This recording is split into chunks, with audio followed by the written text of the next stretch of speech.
แมวเหมียวแมวเหมียวมาเล่นอะไรกันเล่นอะไรกันปูเล่นด้วยมาปูนั่งเล่นด้วยเลยปูมานั่งเล่นด้วยเลยมาทางนี้โอ้ยโดนกล้องล้มอ่ะเดี๋ยวมานี่เร็วมานี่เร็วมาเร็วเร็วเร็วเร็วโอ้โหโอ้เดี๋ยวตั้งไม้จะทำล้มได้ไงมานี่เร็วมานี่เร็วมานี่เร็วนั่งเล่นด้วยกันอุ้ยโอ้ไม่ได้เล่นด้วยกันนานแล้วมาแล้วเมียวมาเมียวนี่ชื่ออะไรรายงานตัวแล้วผมชื่อบุญสมครับบุญสมแผลหายดีแล้วนอนตรงนี้บุญสมอันนี้อย่างเมื่อก่อนนี่เขาทะเลาะกันสองเมียวนี่เขาทะเลาะกันที่บุญสมนี่ใครดูก่อนดิไม่ใช่นี่ทรัพย์ทวีเหรอทรัพย์ทวีไม่ได้ทะเลาะใครเนาะทวีเด็กดีนี่มานี่ นี่เป็นด้าเทาขาวใหญ่ด้าเทาขาวใหญ่ไม่เป็นไรเนาะแข็งแรงดีไม่มีใครมาเล่นกับหลวงปู่เลยเหรอโอ้ไม่มีใครเล่นกับหลวงปู่แล้วหลวงปู่ไปเรียกแค่นี้แล้วเรามีตั้งเยอะไงทุกครั้งวิ่งจุ๊บมาหานี่เขากินข้าวแล้ว เลยแม่มาเล่นด้วยแล้วอะไรไปเล่นด้วยแล้วส่วนน้องๆเข้ากรงมาแล้วเข้าบ้านมาแล้วเนาะน้องเข้ากรงมาแล้วบ้านมาแล้วตอนนี้ก็หลวงปู่ก็เป็นทั้งพ่อเป็นทั้งแม่เป็นทั้งพี่เลี้ยงเป็นอะไรด้วยล่ะ เป็นคนรับใช้เป็นอะไรลูก เป็นคุณหมอเหรอดูแลน้องๆเพิ่มอีกหลายเหมียวอยู่เนาะเข้ามาใหม่อีก ยังมีอีกนะยังจับไม่ได้เดี๋ยวรอจังหวะดีๆก่อนเขาอยู่ข้างหลังนี่แหละอยู่ข้างหลังรอบๆนี่จับได้ค่อยมาไว้ด้วยกันนี่เนาะ แต่ตอนนี้ถ้าเดี๋ยวก็ลุกแล้วก็อุ้ยโอ้ยพ่อหลวงปู่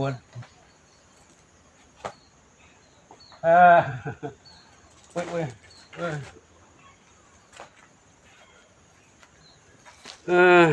ให้ไงดีถ้าจับได้บ้านไม่พออยู่แล้ว บ้านไม่พออยู่บ้านหมายถึงว่าห้องที่เขาจะต้องอยู่กักบริเวณนะเนาะตอนนี้เต็มแล้วเต็มทุกห้องเลยเดี๋ยวไปดูทางนี้ก่อนเต็มทุกห้องเลยทางนี้น้องขาวเทากับดำสนิทแต่ถ้าเขาทำมันแล้วก็ปล่อยก็ห้องก็ว่างอยู่ตอนนี้ยังปล่อยไม่ได้ครับไม่ได้ทำมันนะขาวเทากับดำสนิทไปมาทางนี้อีกวันนี้น้องมาใหม่สี่เหมียวลายไม่เหมือนแม่เลยแม่สลบสลายอยู่นั่นลูกแม่สลบสลายไม่สบายแล้วน่ะโอ้ไม่ได้สบายไม่สบายเลยลูกนอนนิ่งเลยปู่ช่วยไงได้ลูกช่วยไงได้ลูกก็ไม่ได้ทำวัคซีนสักเหมียวเลยเนี่ยต้องตัดคิวก่อนละรัดคิวเอาชุดนี้ไปทำก่อนแม่ไม่สบายนั่นน่ะจะรอดไหมลูกคนเข้าน้ำมาหลายวันกำลังมาได้มาอยู่ที่หรือว่ากำลังจะได้พักผ่อนส่วนน้องนี้ถ้าจะนี่หนึ่งเหมียวจะได้คิดว่ามาด้วยกันไม่ใช่คนละครอบครัวนะอยู่นี่คนเดียวนะนี่น่าจะมีท้องนะหลวงปู่เข้าใจเองนะยังไม่ได้ไปตรวจแต่ถ้าชุดนี้ได้ทำวัคซีนทำหมันแล้วก็จะปล่อยออกไปเข้าบ้านก็ว่างอยู่แต่นี้บ้านเต็มหมดแล้วนี่เต็มอันนี้ทางนี้อีกบ้านหนึ่งบ้านนี้อันนี้น่าจะออกได้ตั้งนานแล้วเนาะแต่แม่เขายังไม่ได้ทำหมันแม่ยังไม่ได้ทำหมันถ้าแม่ทำหมันแล้วก็ปล่อยก็ได้เลยนะเนี่ยเนาะบ้านนี้ก็กว้างใหญ่หลวงปู่สงสัยน้องนี่เป็นไรลูกเป็นไรเนี่ยเป็นไรลูกไม่สบายเหรอโอ้ยนอนนิ่งเลยกินข้าวกินน้ำเลยลูกข้าวกินน้ำนอนลงเด้อสงสัยไม่สบายลูก ไม่สบาย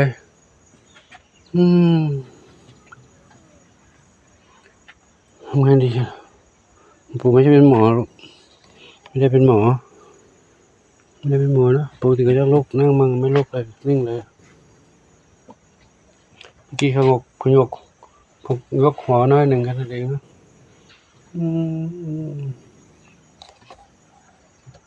เดี๋ยวหายาให้กินแล้วเด้อตรงนี้เขามุ้งแล้วอันนี้เขามุ้งแล้วน้องหนึ่งเดียวกับน้องมีสุขเดี๋ยวน้องมีสุขเนาะบ้านหลังนี้หลังเล็กเอาไว้ใส่ให้น้องเหมียวเล็กๆอยู่ได้แต่เหมียวใหญ่ต้องอยู่บ้านใหญ่นั่นเนาะเดี๋ยวครอบครัวนั้นก่อนเนาะครอบครัวนี้เป็นไรไม่รู้เป็นไรกันโอ้ไอแล้วไม่ทันแล้วมั้งลูกวัคซีนจะรับไม่ทันแล้ววัคซีนจะรับไม่ทันแล้วมันก็ไม่ได้ทำคือเป็นเหมียวที่แข็งแรงกระปรี้กระเปร่าอารมณ์ดีสุขภาพดีก็มานั่งเล่นกันตรงนี้สบายใจเลยนั่งเล่นกันสบายใจนี่น้องนี่อัศจรรย์มากเลยเนี่ยสี่ลูก4เนี่ยคิดแล้วคิดว่าจะไม่รอดแล้วคิดว่าจะไม่ไหวแล้วแต่ทีนี้ก็รักษาจนหายดีมาได้นั่งได้เนาะถ้าจังหวะที่ได้รักษาทันมีความพร้อม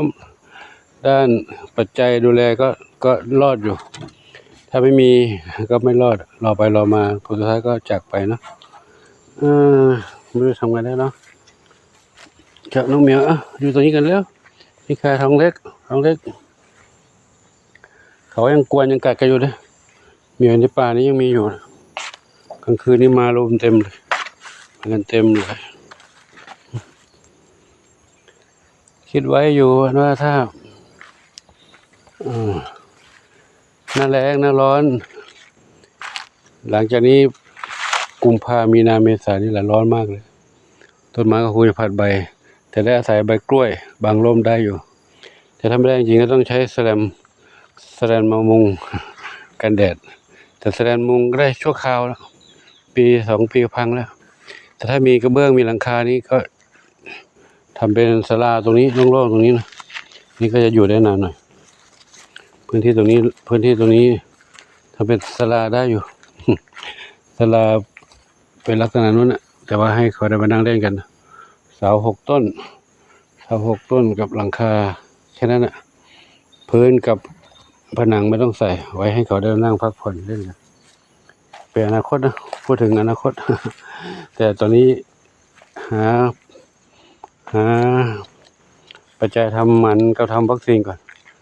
ไม่พร้อมสักอย่างนะจะต้องรอหลวงปู่ก็จะเอ่ยปากขอใครก็ไม่สมควร ไม่สมควรนะเพราะทุกคนก็ยังเดือดร้อนกันอยู่ปู่เข้าใจว่าปัจจุบันนี้เศรษฐกิจบ้านเมืองต่างๆก็มีความจำเป็นเดือดร้อนอยู่ไม่แต่ชาวบ้านท่านี้ก็ยังเลี้ยงกันไม่ไหวแล้วเนาะแมวเขาไม่ได้ทำหมันมาให้หลวงปู่ก็ต้องหาปัจจัยทำหมันอีกน้องเหมียวด้วยทำวัคซีนด้วยเนาะเขาปล่อยมาอย่างนี้หลวงปู่ก็เห็นแล้วสงสารเนาะปล่อยมาอย่างนี้ก็สงสารก็ต้องรับทำถ้าไม่ทำให้เขาไม่รักษาเขาก็ไม่รอดอ่ะเหมือนที่ผ่านมาก็ไม่รอดทั้งเหมียวเลยนะครับเดี๋ยวไปดูอีกน้องอีก2 เหมียวกับ3 เหมียวนะลูกอยู่ในบ้านนั้นเนาะบุญชัยก็อยู่ในบ้านนี้ให้ใครอยู่ไม่ได้เนาะอยู่คนเดียวเข้าออกอยู่นี่แล้วเนาะน้องอะไรน้ำเพชรปูจับหน่อยดิปูจับหน่อยห้ามออกครับให้ปูจับหน่อยลูกจับหน่อยเนาะเร็วมาเร็วเป็นเด็กดีลูกนะเด็กดีอยู่ด้วยกันนี่ลูกนะมาให้ปูจับหน่อยเร็วน้ำเพชรมองหน้าของปูหน่อยสิมองนี่หน่อยน่าจะหาทางออกเนี่ยออกไม่ได้นะมองหันนะมองแล้วจะมองบนเหรอไม่ให้ละไม่ออกนะเดี๋ยวรอทำหมันก่อนน้องเด้อปูรอก่อนนะลูกนะรอก่อนนะ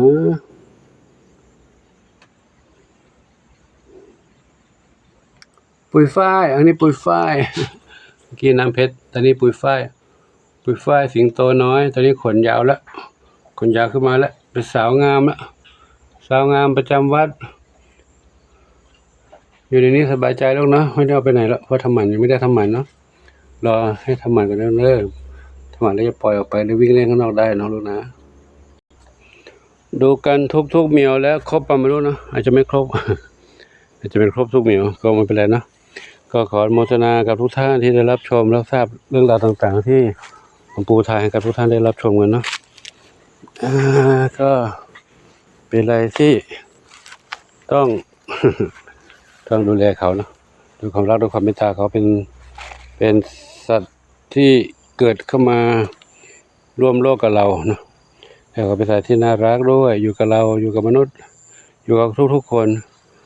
คือแม้เขาเป็นอยู่ป่าที่อยู่ป่านั้นเพราะด้วยความจำเป็นด้วยความจำเป็นต้องอยู่ป่าเพราะว่าเจ้าของเอาไปปล่อยไปทิ้งหลวงปู่ก็เนี่ยรับภาระที่เขาเอามาทิ้งบ้างเจอข้างทางบ้างยังมีเยอะแต่จะช่วยก็คงช่วยทั้งหมดคงจะลำบากเหมือนกัน ครับก็วันนี้ก็ขอยุติไว้ที่นี้ก่อนเนาะพบกันใหม่คลิปต่อไปขอความสุขจงมีแด่ทุกคนทุกท่านที่มีความรักความเมตตาต่อสรรพสัตว์ทั้งหลายขอบุญกุศลทั้งหลายจงอำนวยพรให้ทุกท่านพบความสุขสมปรารถนาทั่วกันทุกคนทุกท่านเถิดสาธุอายุวันโนสุขังพระลัง